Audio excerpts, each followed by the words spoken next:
Banner ವಿಷಯವಾಗಿ ಮಹಿಳಾ ಅಧಿಕಾರಿಗೆ ನಿಂದಿಸಿ ಧಮಕಿ ಹಾಕಿದಂತ ಪ್ರಕರಣ ಸಂಬಂಧ ಶಿಡ್ಲಘಟ್ಟ ಕಾಂಗ್ರೆಸ್ ಲೀಡರ್ ಬಂಧನ ಯಾವಾಗ ಅನ್ನೋ ಪ್ರಶ್ನೆ ಉದ್ಭವವಾಗಿದೆ. ಎಫ್ಐಆರ್ ಆಗಿದೆ. ಎಫ್ಐಆರ್ ಹಾಕಿ 17 ಗಂಟೆ ಆಗಿದೆ. ಆದ್ರೆ ಆತನನ್ನ ಇನ್ನೂ ಅರೆಸ್ಟ್ ಯಾಕೆ ಮಾಡಿಲ್ಲ ಅಂತೇಳಿ ಜನಸಾಮಾನ್ಯರು ಪ್ರಶ್ನೆ ಮಾಡ್ತಾ ಇದ್ದಾರೆ. ನನ್ ತಪ್ಪಾಯ್ತು, ಕ್ಷಮೆಯಾಚಿಸ್ತೀನಿ ಅಂತ ಹೇಳಿ ಅಜ್ಞಾತ ಸ್ಥಳದಲ್ಲಿ ಕೂತ್ಕೊಂಡು ವಿಡಿಯೋವನ್ನ ಕಳಿಸ್ಕೊಡ್ತಾರೆ ರಾಜೀವ್ ಗೌಡ. ಆದ್ರೆ ಪೊಲೀಸರು ಈತನನ್ನ ಬಂಧಿಸದೆ ನಾಟಕ ಮಾಡ್ತಾ ಇದ್ದಾರ. ಹಂಗಾದ್ರೆ ರಾಜೀವ್ ಗೌಡ ಬಂಧನಕ್ಕೆ ಯಾಕೆ ಮೀನಾಮೇಷ ಎಣಿಸ್ತಾ ಇದ್ದಾರೆ? ಇಲ್ಲೇನಾದ್ರೂ ಒತ್ತಡ ಇದೆಯಾ ಅನ್ನೋದು ಪ್ರಶ್ನೆ. ಚಪ್ಲಿ ರಾಜೀವ್ ಹಬ್ಬ ಮಾಡ್ಲಿ ಅಂತ ಬಿಟ್ಟಿದಾರ? ಹಾಗಾದ್ರೆ ಗೃಹ ಸಚಿವ ಪರಮೇಶ್ವರ್ ಅವರೇ ಯಾಕೆ ಈ ಪ್ರಕರಣದಲ್ಲಿ ಮೌನ?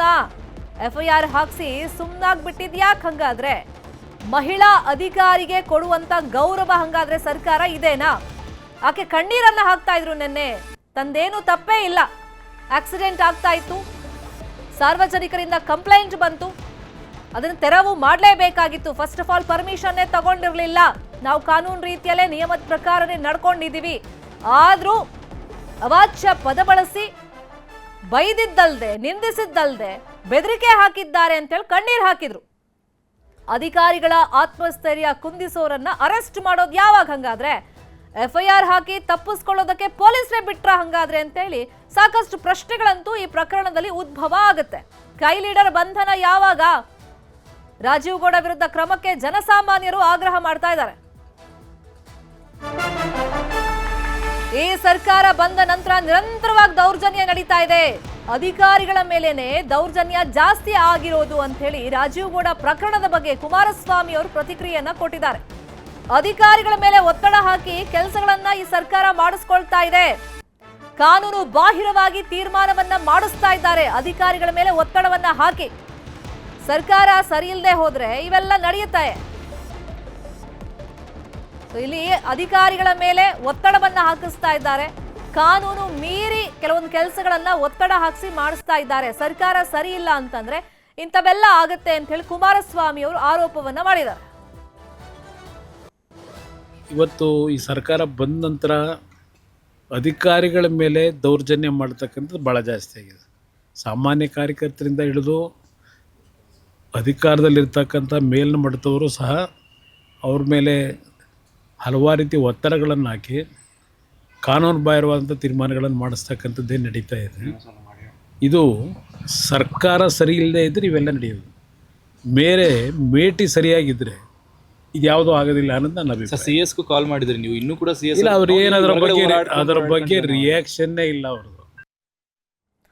ನೋಡಿ ಸಮರ್ಥನೆಗಳನ್ನ ಹೆಂಗ್ ಮಾಡ್ಕೊಳ್ತಾ ಇದ್ದಾರೆ ಕಾಂಗ್ರೆಸ್ ನಾಯಕರು ರಾಜೀವ್ ಗೌಡ ಬಗ್ಗೆ. ಆತ ಸೌಮ್ಯ ಸ್ವಭಾವದವನಂತೆ, ಈ ರೀತಿ ಎಮೋಷನ್ ಆಗಬಾರ್ದು. ರೌಡಿ ರಾಜು ಬಗ್ಗೆ ಮುನಿಯಪ್ಪ ಸಮರ್ಥನೆಯನ್ನ ಮಾಡ್ಕೊಂಡಿದ್ದಾರೆ. ರಾಜಕೀಯದಲ್ಲಿ ಇರುವಾಗ ಶಾಂತವಾಗಿರ್ಬೇಕು, ಅಧಿಕಾರಿಗೆ ಹಿಂಗ್ ಮಾತನಾಡೋದು ಸರಿಯಲ್ಲ, ಅವ್ರು ಸಿಕ್ಕರೆ ನಾನೇ ಬುದ್ಧಿವಾದವನ್ನ ಅವ್ರಿಗೆ ಹೇಳ್ತೀನಿ ಅಂತ ಮುನಿಯಪ್ಪ ಹೇಳಿದ್ದಾರೆ. ರಾಜಕಾರಣದಲ್ಲಿ ಇರುವಾಗ ಶಾಂತವಾಗಿರ್ಬೇಕು, ಇಂಥ ಸಂದರ್ಭಗಳು ಬಂದಾಗ ಅಧಿಕಾರಿಗೆ ಹೀಗೆಲ್ಲ ಮಾತಾಡೋದು ಸರಿಯಲ್ಲ, ನಾನು ಬುದ್ಧಿವಾದ ಹೇಳ್ತೀನಿ ರಾಜೀವ್ ಗೌಡಂಗೆ ಅಂತ ಹೇಳಿದ್ದಾರೆ. ಈ ಹಿಂದೆ ದಳದ ಪೋಸ್ಟರ್ಗಳು ತೆಗೆದಿಲ್ಲ, ನಮ್ಮ ಪೋಸ್ಟರ್ಗಳನ್ನ ಮಾತ್ರ ತೆಗೆದಿದ್ದಾರೆ, ಹಂಗಾಗಿ ರಾಜೀವ್ ಈ ರೀತಿ ಮಾತಾಡಿರಬಹುದು ಅಂತ ಹೇಳಿ ಬೆಂಗಳೂರಲ್ಲಿ ಸಚಿವ ಮುನಿಯಪ್ಪ ಸಮರ್ಥನೆಯನ್ನ ಮಾಡ್ಕೊಂಡಿದ್ದಾರೆ. ರಾಜೀವ್ ಗೌಡರು ಸೌಮ್ಯ ಸ್ವಭಾವದವರು ನನ್ನ ಜೊತೆಯಲ್ಲಿ ಸುಮಾರು 10 ವರ್ಷ ಹತ್ತತ್ರ ಇದ್ದಾರೆ. ಇಂಥ ಎಮೋಷನ್ ಆಗಬಾರ್ದಾಗಿ ಒಬ್ಬ ರಾಜಕೀಯ ವ್ಯಕ್ತಿ ಶಾಂತಿಯಿಂದ ಇರಬೇಕು. ಮತ್ತು ಅಧಿಕಾರಿಗಳನ್ನು ಆ ರೀತಿ ಮಾತಾಡಿದ್ದು ಸರಿ ಇಲ್ಲ ಅಂತ ನಾನು ಕೂಡ ಹೇಳ್ತೀನಿ. ಯಾಕಂದರೆ ಅದರಲ್ಲಿ ರಾಜಕೀಯದಲ್ಲಿರೋರು ಭಾಳ ಸೌಮ್ಯ ಸಮಾಧಾನ ಇರಬೇಕು. ಏನೇ ವ್ಯತ್ಯಾಸಗಳಿದ್ರು ಕೂಡ ಕುಂತು ಕೂಲಂಕುಷವಾಗಿ ಮಾತಾಡೋದು. ಏನು ಅವ್ರ ವಾದ? ದಳದವ್ರದ್ದು ಹಿಂದೆ ಫಂಕ್ಷನ್ ಆದಾಗ ಎಲ್ಲ ಬ್ಯಾನರ್ಸು ಪೋಸ್ಟರ್ಸು ಹಾಕಿತ್ತು, ಅದನ್ನು ಮುನ್ಸಿಪಾಲ್ಟಿಯವರು ತೆಗಿಲಿಲ್ಲ, ನಮ್ಮದಾಗಿದ್ದರೆ ತೆಗೆದುಬಿಟ್ರು ಅನ್ನೋದು ವಾದ. ಆ ವಾದ ಇದ್ದರೂ ಕೂಡ ನೇರವಾಗಿ ಮಾತಾಡೋದಕ್ಕೆ ಪರಿಹಾರ ಕಂಡುಹಿಡಿಬೇಕಿದ್ರೆ ಈ ರೀತಿ ಅವಹೇಳನವಾದಂಥ ಮಾತುಗಳನ್ನು ಯಾರಿಗೂ ಮಾತಾಡಬಾರ್ದು. ಅದು ಅನಾಗರಿಕತೆ ಆಗುತ್ತೆ. ಸುಸಂಸ್ಕೃತರಾದವರು ಈ ಭಾಷೆಯನ್ನು ಬಳಸಬಾರ್ದು. ಅವರಿಗೆ ನನಗೆ ಸಿಕ್ಕಲಿಲ್ಲ, ಬುದ್ಧಿ ಹೇಳ್ತೀನಿ, ಅದು ಯಾವತ್ತೂ ಆಗಬಾರ್ದು. ಈಗಾಗಲೇ ಕ್ಷಮೆ ಕೇಳಿದ್ದಾರೆ. ಇದನ್ನು ಯಾವತ್ತೂ ಯಾವ ಕಾಲದಲ್ಲಿ ಮಾತಾಡಬಾರ್ದು. ಒಬ್ಬ ಜನಪ್ರತಿನಿಧಿ ಆಗುವಂಥ ವ್ಯಕ್ತಿ ತನ್ನದೇ ಆದಂಥ ಗುಣ ನಡತೆ ನೀತಿಗಳನ್ನು ಬಳಸ್ಕೋಬೇಕಾಗುತ್ತೆ.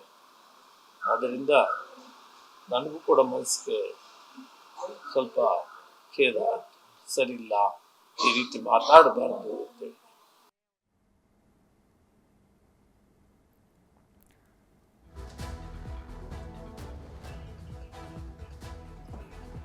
ಇನ್ನು ರಾಜೀವ್ ಗೌಡ ಅಧಿಕಾರಿಗೆ ಧಮಕಿ ಪ್ರಕರಣ ಸಂಬಂಧ ರಾಜೀವ್ ಗೌಡ ಇರ್ಬೋದು, ಯಾರೇ ಆಗಲಿ ಕಾನೂನಿಗಿಂತ ದೊಡ್ಡವರಿಲ್ಲ, ಅವ್ರು ಮಾತಾಡಿರೋದು ಸರಿ ಇಲ್ಲ ಅಂತೇಳಿ ಪ್ರಿಯಾಂಕ್ ಖರ್ಗೆ ಹೇಳಿದ್ದಾರೆ.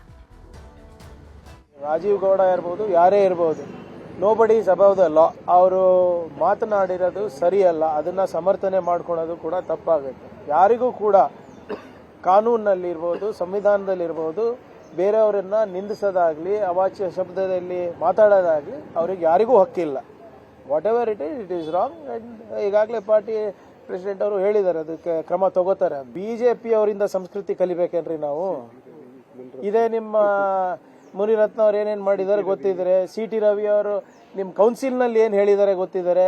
ನಿಮ್ಮ ವಿರೋಧ ಪಕ್ಷದ ಮೇಲ್ಮನೆ ನಾಯಕರು ಬಂದು ಚಿತ್ತಾಪುರ್ನಲ್ಲಿ ನನಗೆ ನಾಯಿ ಅಂತ ಹೋಗಿದ್ದಾರೆ. ಇವ್ರ ಹತ್ರ ಸಂಸ್ಕೃತಿ ಕಲಿಬೇಕಾ? ನನಗೆ ಇವ್ರ ಹತ್ರ ಕಲಿಬೇಕಾ? ಸುಮ್ಮನೆ ಇವರು ಧರ್ಮದ ಹೆಸರಲ್ಲಿ, ಗ್ರಂಥಗಳ ಹೆಸರಲ್ಲೇ ಇವ್ರು ರಾಜಕೀಯ ಮಾಡೋದು ಹೊರತು ಇವರಲ್ಲಿ ಒಂದು ನಯಾ ಪೈಸಾ ಸಂಸ್ಕೃತಿ ಇಲ್ಲ. ಇವ್ರು ಬಂದು ಇದೇ ವಿಚಾರವಾಗಿ ಇನ್ನಷ್ಟು ಡೀಟೇಲ್ ಆಗಿ ಇನ್ಫಾರ್ಮೇಶನ್ ಕೊಡ್ತಾ ಹೋಗೋದಕ್ಕೆ ನೇರ ಸಂಪರ್ಕದಲ್ಲಿ ಕನೆಕ್ಟ್ ಆಗಿದ್ದಾರೆ ನಮ್ಮ ರಿಪೋರ್ಟರ್ ದತ್ತಾತ್ರೇಯ. ಇಂಥ ಪ್ರಕರಣಗಳು ನಡೆದಾಗ ಪ್ರಭಾವಿಗಳಿಗೊಂದು ಕಾನೂನು, ಜನಸಾಮಾನ್ಯರಿಗೊಂದು ಕಾನೂನು ಅಂತ ಹೇಳಿ ಪ್ರಶ್ನೆ ಉದ್ಭವವಾಗೋದು ಸಹಜ. FIR ಆಗಿ ಹತ್ತತ್ರ 17 ಗಂಟೆ ಆದರೂ ಕೂಡ ಈ ರಾಜೀವ್ ಗೌಡ ಅನ್ನೋ ವ್ಯಕ್ತಿಯನ್ನ ಯಾಕೆ ಅರೆಸ್ಟ್ ಮಾಡಿಲ್ಲ, ಅಬ್ಸ್ಕ್ಯಾಂಡ್ ಆಗೋದಕ್ಕೆ ಪೊಲೀಸರೇ ಅವಕಾಶ ಮಾಡಿಕೊಟ್ರ ಅಂತೇಳಿ ಒಂದು ಪ್ರಶ್ನೆ ಅಂತೂ ಮೂಡೇ ಮೂಡುತ್ತೆ. ಆತ ಸುದ್ದಿಗೋಷ್ಠಿಯನ್ನು ಕರೆದಿದ್ದ, ಅದ್ರ ಬಗ್ಗೆ ಏನಾದರೂ ಮಾಹಿತಿ ಈಗ? ಶರ್ಮಿತಾ, ಖಂಡಿತವಾಗಿಯೂ ನಗರಸಭೆ ಪೌರಾಯುಕ್ತರ ವಿರುದ್ಧ ಅವ್ಯಾಚ್ಯ ಪದಗಳಿಂದ ನಿಂದಿಸಿ ಒಂದು ಧಮಕಿ ಹಾಕಿರುವಂತಹ ಆರೋಪಕ್ಕೆ ಸಂಬಂಧಿಸಿದಂತೆ ಈಗಾಗಲೇ ಪೊಲೀಸರು ಪ್ರಕರಣವನ್ನ ದಾಖಲು ಮಾಡಿಕೊಂಡಿದ್ದಾರೆ. ಆದ್ರೆ ಪ್ರಕರಣ ದಾಖಲು ಮಾಡಿಕೊಂಡು ಬರೋಬ್ಬರಿ 17 ಗಂಟೆಗಳು ಕಳೀತಾ ಇದ್ರು ಸಹ ರಾಜೀವ್ ಗೌಡ ಎಂಬ ವ್ಯಕ್ತಿಯನ್ನ ಬಂಧಿಸಲು ಈಗಾಗಲೇ ಸಂಪೂರ್ಣವಾಗಿ ಪೊಲೀಸ್ ಇಲಾಖೆ ವಿಫಲವಾಗಿದೆ ಹೇಳ್ಬೋದು. ಯಾಕಂದ್ರೆ ಈಗಾಗಲೇ ಕಳೆದ ದಿನವಷ್ಟೇ ನಾನು ಬೆಂಗಳೂರಿನಲ್ಲಿ ಇದ್ದೀನಿ ಅಂತ ಒಂದು ಖಾಸಗಿ ವಿಡಿಯೋ ಮಾಡಿ ಒಂದು ನಗರಸಭೆ ಪೌರಾಯುಕ್ತರಿಗೆ ಕ್ಷಮೆಯನ್ನ ಕೇಳಿದ್ರು. ಆದ್ರೆ ಇಷ್ಟು ಗಂಟೆಗಳಾದ್ರೂ ಸಹ ಪೊಲೀಸರು ಯಾಕೆ ಆ ವ್ಯಕ್ತಿಯನ್ನ ಬಂಧಿಸಲು ವಿಫಲರಾಗ್ತಾ ಇದ್ದಾರೆ ಅಂತ ಈಗ ಸಾರ್ವಜನಿಕ ವಲಯದಲ್ಲಿ ಪ್ರಶ್ನೆ ಬರ್ತಾ ಇರುವಂತದ್ದು. ಯಾಕಂದ್ರೆ ಒಂದು ನಿಟ್ಟಿನಲ್ಲಿ ಗಮನಿಸಬೇಕಾದ್ರೆ ಈಗ ರಾಜ್ಯದಲ್ಲಿ ಕಾಂಗ್ರೆಸ್ ಸರ್ಕಾರ ಇರುವಂತದ್ದು. ಆದ್ರೆ ಈಗ ರಾಜೀವ್ ಗೌಡ ಕಾಂಗ್ರೆಸ್ ಅಭ್ಯರ್ಥಿಯಾಗಿ ಕಣಕ್ಕಿಳಿದಿದ್ದು ಪರಾಜಿತರಾಗಿರ್ತಾರೆ. ಆದ್ದರಿಂದ ಈ ಕಾಂಗ್ರೆಸ್ ಅಭ್ಯರ್ಥಿಯನ್ನ ಅವರು ಸೇವ್ ಮಾಡಲು ಏನಾದ್ರೂ ಕಾಂಗ್ರೆಸ್ ಸರ್ಕಾರ ಮುಂದಾಗ್ತಾ ಇದೆಯಾ? ಇದರಲ್ಲಿ ಗೃಹ ಸಚಿವರು ಏನ್ ಮಾಡ್ತಾ ಇದ್ದಾರೆ? ಪದೇ ಪದೇ ಒಂದು ಬ್ಯಾನರ್ ವಿಚಾರವಾಗಿಯೂ ಸಹ ಇದೇ ರೀತಿ ಗಲಾಟೆ ಮಾಡ್ತಾ ಇದ್ರು ಸಹ ಪೊಲೀಸರು ಯಾಕೆ ಸಾಫ್ಟ್ ಕಾರ್ಡ್ ತೋರ್ತಾ ಇದ್ದಾರೆ ಎಂಬ ಪ್ರಶ್ನೆ ಇಲ್ಲಿ ಉದ್ಭವ ಆಗ್ತಾ ಇರೋಂಥದ್ದು. ಜೊತೆಗೆ ಈಗಾಗಲೇ ಬೆಂಗಳೂರಿನಲ್ಲಿ ಸಚಿವ KH ಮುನಿಯಪ್ಪನವರು ಸಹ ರಾಜೀವ್ ಗೌಡ ವಿರುದ್ಧ ಒಂದು ಸಾಫ್ಟ್ ಕಾರ್ಡ್ ಆಗಿ ಹೇಳಿದ್ದಾರೆ. ಆತ ತುಂಬಾ ಒಳ್ಳೆಯವನು, 10 ವರ್ಷಗಳಿಂದ ನನಗೆ ಗೊತ್ತು ಅಂತ ಹೇಳಿಕೆ ಎಲ್ಲ ಕೊಟ್ಟಿದ್ದಾರೆ. ಆದ್ರೆ ಬುದ್ಧಿವಾದ ಹೇಳ್ತೀನಿ ಅಂತ ಹೇಳಿಕೆ ಕೊಟ್ಟಿರೋದ್ರಿಂದ ಈಗ ಮಹಿಳಾ ಅಧಿಕಾರಿಗೆ ಈ ರೀತಿಯಾಗಿ ಅವಾಚ್ಯ ಪದಗಳಿಂದ ನಿಂದನೆ ಮಾಡಿ ಧಮಕಿ ಹಾಕಿದ್ರು ಸಹ ತಮ್ಮ ಶಿಷ್ಯನನ್ನ ಉಳಿಸಿಕೊಳ್ಳಲು ಸಚಿವ KH ಮುನಿಯಪ್ಪರವರು ಎಲ್ಲೋ ಒಂದು ಕಡೆ ಪ್ರಯತ್ನವನ್ನ ಮಾಡ್ತಾ ಇದ್ದಾರೆ ಎಂಬ ಅನುಮಾನವೂ ಸಹ ಇಲ್ಲಿ ಮೂಡಿ ಬರ್ತಾ ಇರುವಂತದ್ದು. ಈ ವಿಚಾರಕ್ಕೆ ಸಂಬಂಧಿಸಿದಂತೆ ಈಗಾಗಲೇ ಚಿಕ್ಕಬಳ್ಳಾಪುರ ಪೊಲೀಸ್ ವರಿಷ್ಠಾಧಿಕಾರಿಗಳು ಸಹ ಒಂದು ಪ್ರಕರಣ ದಾಖಲು ಮಾಡಿಕೊಂಡಿದ್ದು ವಿಶೇಷ ತನಿಖೆ ತಂಡವನ್ನ ರಚಿಸಿದ್ದೇವೆ ಅಂತ ಹೇಳ್ತಾ ಇದ್ದಾರೆ. ಆದ್ರೆ ಇದುವರೆಗೂ ಸಹ ಬಂಧನ ಯಾಕೆ ಮಾಡಿಲ್ಲ ಅಂತ ಸಾರ್ವಜನಿಕ ವಲಯದಲ್ಲಿ, ಜೊತೆಗೆ ಈಗ ಶಿಡ್ಲಘಟ್ಟ ವಿಧಾನಸಭಾ ಕ್ಷೇತ್ರದಲ್ಲಿ ಈ ಒಂದು ರಾಜಕೀಯ ನಾಯಕರಲ್ಲಿ ಬಹಳಷ್ಟು ರೀತಿಯಾದಂತಹ ಪ್ರಶ್ನೆ ಮಾಡ್ತಾ ಇರುವಂತದ್ದು. ಯಾಕಂದ್ರೆ ರಾಜ್ಯಾದ್ಯಂತ ಇವತ್ತು ಸಂಕ್ರಾಂತಿ ಹಬ್ಬವನ್ನ ಮಾಡ್ತಾ ಇದ್ರೆ, ಆದ್ರೆ ಶಿಡ್ಲಘಟ್ಟ ನಗರದಲ್ಲಿ ಮಾತ್ರ ಸಂಕ್ರಾಂತಿ ನಡೀತಾ ಇದೆ. ಸೊ ಈ ಇಷ್ಟೊಂದು ರೀತಿಯಾಗಿ ಡೆವಲಪ್ಮೆಂಟ್ ನಡೀತಾ ಇದ್ರು ಸಹ, ಇಷ್ಟೊಂದು ಮಹಿಳಾ ಅಧಿಕಾರಿಗೆ ಧಮಕಿ ಆಗ್ತಾ ಇದ್ರು ಸಹ ಯಾಕೆ ಇದುವರೆಗೂ ಆ ವ್ಯಕ್ತಿಯನ್ನ ಬಂಧನ ಮಾಡಿಲ್ಲ ಎಂಬುದು ಇಲ್ಲಿ ಬಹಳಷ್ಟು ಕುತೂಹಲ ಮೂಡಿಸ್ತಾ ಇರುವಂತದ್ದು. ಬಹುಶಃ ಒಂದು ಕಾಂಗ್ರೆಸ್ ಮುಖಂಡನಾಗಿರುವುದರಿಂದ ಕಾಂಗ್ರೆಸ್ ಸರ್ಕಾರ ಎಲ್ಲೋ ಒಂದ್ ಕಡೆ ಆ ವ್ಯಕ್ತಿಯನ್ನ ಸೇಫ್ ಮಾಡ್ತಾ ಇದೆಯಾ ಎಂಬ ಪ್ರಶ್ನೆ ಕೇಳಿ ಬರ್ತಾ ಇರುವಂತದ್ದು. ಶರ್ಮಿತಾ, ಫಾಲೋ ಮಾಡೋಣ. ಥ್ಯಾಂಕ್ ಯು ದತ್ತಾತ್ರೇಯ ಈ ಕ್ಷಣದ ಮಾಹಿತಿಗೆ.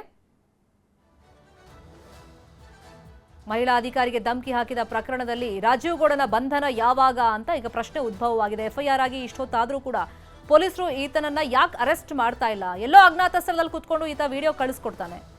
ಸೊ ಈ ಆಧಾರದ ಮೇಲಾದ್ರೂ ಆತನನ್ನ ಅರೆಸ್ಟ್ ಮಾಡ್ಬೋದು ಎಲ್ಲಿದ್ದಾನೆ ಅಂತ ಹುಡುಕಿ. ಆದ್ರೆ ಪೊಲೀಸರೇ ಆತನಿಗೆ ಅಬ್ಸ್ಕ್ಯಾಂಡ್ ಆಗೋದಕ್ಕೆ ಅವಕಾಶ ಮಾಡಿಕೊಟ್ರ? ಕಾಂಗ್ರೆಸ್ ಸರ್ಕಾರ, ಪೊಲೀಸ್ ಇಲಾಖೆ ಈತನನ್ನ ರಕ್ಷಣೆ ಮಾಡ್ತಾ ಇದೆಯಾ? ಈ ರೀತಿ ಹಲವಾರು ಪ್ರಶ್ನೆಗಳು ಈಗ ಉದ್ಭವವಾಗಿದೆ. ಜನ ಇದ್ರ ಬಗ್ಗೆ ಚರ್ಚೆ ಮಾಡ್ತಾ ಇದ್ದಾರೆ. ಹಾಗಾದ್ರೆ ಸರ್ಕಾರ ಮಹಿಳಾ ಅಧಿಕಾರಿಗೆ ಕೊಡುವಂತ ಗೌರವ ಇದೇನಾ? ಆಕೆ ಹೇಳ್ತಾ ಇದ್ದಾರೆ ತನ್ನ ತಪ್ಪೇನೂ ಇಲ್ಲ ಅಂತ ಹೇಳಿ. ಜೊತೆಗೆ ಕಾನೂನು ರೀತಿಯಲ್ಲೇ ನಾವು ಕ್ರಮ ಕೈಗೊಂಡಿದ್ದೀವಿ, ಅಲ್ಲಿ ಬ್ಯಾನರ್ ಹಾಕೋದಕ್ಕೆ ಪರ್ಮಿಷನ್ ಇರಲಿಲ್ಲ, ಆಕ್ಸಿಡೆಂಟ್ ಆಗ್ತಿತ್ತು, ದೂರು ಬಂತು, ಆ ಕಾರಣದಿಂದಲೇ ನಾವು ತೆರವು ಮಾಡಿದ್ದೀವಿ ಅಂತ ಹೇಳಿದ್ರು ಕೂಡ ಕಂಪ್ಲೇಂಟ್ ಕೊಟ್ಟು FIR ಹಾಕೋಕೆ ರೆಡಿ ಇರಲಿಲ್ಲ. ಸಾಕಷ್ಟು ಒತ್ತಡ ಎಲ್ಲ ಆದಮೇಲೆ FIR ಆಯಿತು. ಸೊ ಇದೀಗ ಬಂಧನ ಯಾವಾಗ ಅನ್ನೋ ಪ್ರಶ್ನೆ ಉದ್ಭವವಾಗ್ತಾ ಇದೆ. ಈಗ ಗೃಹ ಸಚಿವರು ಯಾಕೆ ಸುಮ್ಮನೆ ಇದ್ದಾರೆ ಈ ಪ್ರಕರಣದಲ್ಲಿ? ಮತ್ತೊಂದು ಕಡೆ ಮುನಿಯಪ್ಪ ಅವರು, ಆತ ಒಳ್ಳೆಯವನೇ, ನಾನು ಸಾಕಷ್ಟು ವರ್ಷಗಳಿಂದ ಅವನನ್ನು ನೋಡ್ತಾ ಇದ್ದೀನಿ, ಗೊತ್ತು ನನಗೆ ಆತ. ಆದರೆ ರಾಜಕಾರಣದಲ್ಲಿ ಇದ್ದಾಗ ಇಂಥ ಪರಿಸ್ಥಿತಿಗಳು ಬಂದಾಗ ಎಮೋಷನಲ್ ಆಗಬಾರ್ದು, ಇದನ್ನ ಕೂಲಾಗಿ ಹ್ಯಾಂಡಲ್ ಮಾಡಬೇಕು. ನಾನು ಆತನಿಗೆ ಸಿಕ್ಕಾಗ ಬುದ್ಧಿ ಮಾತು ಹೇಳ್ತೀನಿ ಅಂತಾರೆ. ಕಾನೂನು ರೀತಿಯಲ್ಲಿ ಕ್ರಮ ಕೈಗೊಳ್ಳಿ ಪೊಲೀಸರು, ಆತನನ್ನು ಅರೆಸ್ಟ್ ಮಾಡಿ, ಕಾನೂನು ಏನು ಹೇಳುತ್ತೆ ಹಂಗೆ ನಡ್ಕೊಳ್ಳಿ ಅಂತ ಹೇಳ್ಬೋದಾಗಿತ್ತಲ್ಲ. ಹಾಗಾದ್ರೆ ಬಚಾವ್ ಮಾಡುವಂತ ಪ್ರಯತ್ನಗಳು ಕಾಂಗ್ರೆಸ್ ನಾಯಕರಿಂದಲೇ ನಡೀತಾ ಇದೆಯಾ ಅಂತ ಹೇಳಿ ಒಂದು ಪ್ರಶ್ನೆ ಅಂತೂ ಉದ್ಭವ ಇಲ್ಲ ಆಗುತ್ತೆ. ರಾಜೀವ್ಗೊಂದು ನ್ಯಾಯ, ಜನಸಾಮಾನ್ಯರಿಗೊಂದು ನ್ಯಾಯನ ಇಲ್ಲಿ? ಕೈ ಲೀಡರ್ ಬಂಧನ ಯಾವಾಗ? ಇಂಥ ನಾಯಕರನ್ನ ಪಕ್ಷದಿಂದ ಹೊರಗಡೆ ಹಾಕೋದು ಯಾವಾಗ ಅಂತ ಕಾಂಗ್ರೆಸ್ ಪಕ್ಷದಲ್ಲೇ ಒಂದಿಷ್ಟು ಜನ ಬೇಸರವನ್ನ ವ್ಯಕ್ತಪಡಿಸ್ತಾ ಇದ್ದಾರಂತೆ. ಇಲ್ಲಿ ಕೋಲ್ ಕೊಟ್ಟು ಹೊಡೆಸ್ಕೊಳ್ತಾರೆ ಅಂತಾರಲ್ಲ, ಹಂಗಾಗಿದೆ ಕಾಂಗ್ರೆಸ್ನ ಪರಿಸ್ಥಿತಿ. ಬಳ್ಳಾರಿಯಲ್ಲಿ ಬ್ಯಾನರ್ ಗಲಾಟೆ ಇನ್ನೂ ತಣ್ಣಗಾಗಿಲ್ಲ, ಒಬ್ಬನ ಜೀವ ಹೋಗಿದೆ. ಅದ್ರ ಬೆನ್ನಲ್ಲೇ ಶಿಡ್ಲಘಟ್ಟದಲ್ಲಿ ಬ್ಯಾನರ್ ವಿಷಯವಾಗಿ ಧಮಕಿ ಹಾಕಿದಂತ ಪ್ರಕರಣ, ಅಸ್ತ್ರ ಸಿಕ್ಕಂಗಾಯ್ತು ವಿಪಕ್ಷಗಳಿಗೆ. ಹಂಗಾಗಿ ಸಾಕಷ್ಟು ಕಾಂಗ್ರೆಸ್ ನಾಯಕರು ಈ ವಿಷಯದಲ್ಲಿ ಬೇಸರವನ್ನ ವ್ಯಕ್ತಪಡಿಸಿದ್ದಾರಂತೆ. ಇನ್ನು ಈ ಮಹಾನ್ ವ್ಯಕ್ತಿ ರಾಜೀವ್ ಗೌಡ ಧಮಕಿ ಹಾಕಿದ್ದಲ್ಲದೆ ಎಲ್ಲಿಂದಲೋ ಕುತ್ಕೊಂಡು ಒಂದು ವಿಡಿಯೋನ ಮಾಡಿ ಕಳಿಸಿದ್ದಾನೆ. ನನ್ನ ತಪ್ಪಾಯಿತು ಅಂತ ಇವಾಗ ಹೇಳ್ತಾ ಇದ್ದಾನೆ. FIR ಆಗಿದೆ, ಅರೆಸ್ಟ್ ಮಾಡಬೇಕಾಗಿರೋದು ಪೊಲೀಸರ ಕೆಲಸ, ಕರ್ತವ್ಯ. ಆದರೆ ಪೊಲೀಸರು ಯಾಕೆ ಈತನನ್ನ ಅರೆಸ್ಟ್ ಮಾಡುವಲ್ಲಿ ವಿಳಂಬ ಧೋರಣೆ ಅನುಸರಿಸ್ತಿದ್ದಾರೆ ಅಂತ ಹೇಳಿ ಈಗ ಜನ ಪ್ರಶ್ನೆಯನ್ನ ಮಾಡ್ತಾ ಇದ್ದಾರೆ. ಬೆನ್ನಲ್ಲೇ ಒಂದು ಸುದ್ದಿಗೋಷ್ಠಿಯನ್ನು ಕೂಡ ಇವತ್ತು ನಡೆಸ್ತೀನಿ ಅಂತ ಹೇಳಿದ್ರು. ಅದ್ರ ಬಗ್ಗೆ ಇನ್ನೂ ಕೂಡ ಒಂದು ಕ್ಲಾರಿಟಿ ಸಿಗ್ತಾ ಇಲ್ಲ. ಆದರೆ ಈತನ ಬಂಧನಕ್ಕೆ ಮೀನಾಮೇಷ ಯಾಕೆ ಮಾಡ್ತಿದ್ದಾರೆ ಅನ್ನೋದು ಈಗಿರುವಂತ ಪ್ರಶ್ನೆ. FIR ಹಾಕಿನೇ 17 ಗಂಟೆ ಆಯ್ತು. FIR ಹಾಕೋಕ್ಕೂ ಹಿಂದೆ ಮುಂದೆ ನೋಡ್ತಾ ಇದ್ರು ಪೊಲೀಸರು. ಅದಾದ್ಮೇಲೆ ಮಾಧ್ಯಮದಲ್ಲಿ ಸುದ್ದಿ ಬಂತು, ತೀವ್ರ ರೀತಿಯಲ್ಲಿ ಆಕ್ರೋಶ ವ್ಯಕ್ತಪಡಿಸಲಾಯಿತು. ಮಹಿಳಾ ಅಧಿಕಾರಿ ಕಣ್ಣೀರನ್ನ ಹಾಕಿದ್ದಾರೆ ಕ್ಯಾಮ್ರಾ ಮುಂದೆ. ಅಂದ್ರೆ ಆಕೆಗಾಗಿರುವಂತ ದುಃಖವನ್ನ ಅವ್ರು ಹೇಳ್ಕೊಂಡಿದ್ದಾರೆ. ಆ ರೀತಿ ಅಳೋ ಮುಖೇನ ವ್ಯಕ್ತಪಡಿಸಿದ್ದಾರೆ. ನನ್ನ ಕೆಲಸ ನಾನು ಮಾಡಿದ್ರು ನನಗಿಲ್ಲಿ ಸೂಕ್ತ ರೀತಿಯಲ್ಲಿ ಒಂದು ರೆಸ್ಪೆಕ್ಟ್ ಕೂಡ ಸಿಗ್ತಿಲ್ಲ ಅಂತ.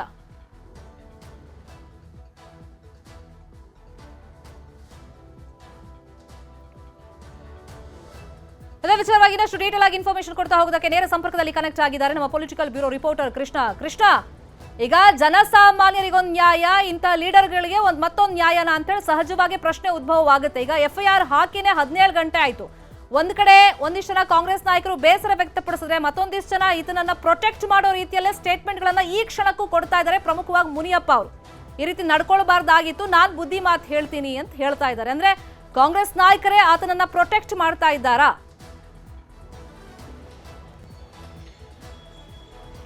ಖಂಡಿತವಾಗ್ಲೂ ಶರ್ಮಿತಾ, ಆ ರೀತಿಯಿಂದ ಪ್ರಶ್ನೆ ಸಹಜವಾಗಿ ಈಗ ಉದ್ಭವ ಆಗ್ತಾ ಇರುವಂಥದ್ದು.